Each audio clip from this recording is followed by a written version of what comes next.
बोलता बगीचा और मुस्कुराते फूल। बहुत समय पहले की बात है। एक छोटे से प्यारे गांव में एक अनोखा बगीचा था। उसका नाम था मुस्कान बगीचा।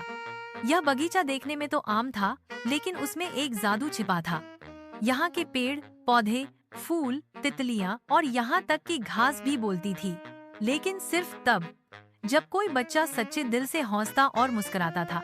गांव के बच्चे अक्सर उस बगीचे में खेलने जाते थे, लेकिन उनमें से एक बच्ची थी जिसका नाम था गुड़िया। गुड़िया बहुत ही प्यारी, समझदार और प्रकृति से बेहद प्यार करने वाली बच्ची थी। उसे पेड़ों से बातें करना, फूलों को देखना, तितलियों के पीछे दौड़ना बहुत पसंद था। हर दिन स्कूल से लौटकर वह सीधे मुस्कान बगीचे में पहुंच जाती। एक दिन उसने पीले फूल से पूछा, तुम इतने चमकीले क्यों हो? पीले फूल ने मुस्कुराकर जवाब दिया, क्योंकि मैं खुशी लाता हूँ।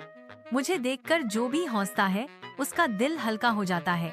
फिर वह गुलाबी फूल के पास गई। गुलाबी फूल बोला, मैं दोस्ती का रंग हूँ। मुझे देखो, मैं हमेशा दो फूलों के बीच में मुस्करा रहा हूँ। नीला फूल बोला, मैं सपना हूँ। मैं आसमान से बातें करता हूँ। जब तुम कोई सपना देखती हो, मैं वहाँ मौजूद होता हूँ। गुड़िया ये सब सुनकर खुश हो गई। अब हर रोज वह इन फूलों से नई बातें सीखती। कभी वो पत्तों से गीत सुनती, कभी तितलियों से उड़ने का तरीका सीखती। लेकिन एक दिन कुछ बदल गया। गांव के कुछ लोग वहां प्लास्टिक, चिप्स के रैपर, बोतलें और दूसरे कचरे फेंकने लगे। उन्होंने पेड़ों पर लटकते झूलों को तोड़ दिया और फूलों को मसल दिया। धीरे धीरे बगीचा उदास होने लगा। अब ना फूल बोलते थे, ना पत्ते हिलते थे। तितलियां भी कहीं उड़ गई थीं। बगीचे का जादू जैसे खो गया हो। गुड़िया जब वहां पहुंची तो देखा सारे फूल मुरझाए हुए थे और बगीचे की खुशबू भी गायब थी। उसने रोते हुए पूछा, क्या हुआ मेरे प्यारे फूलों?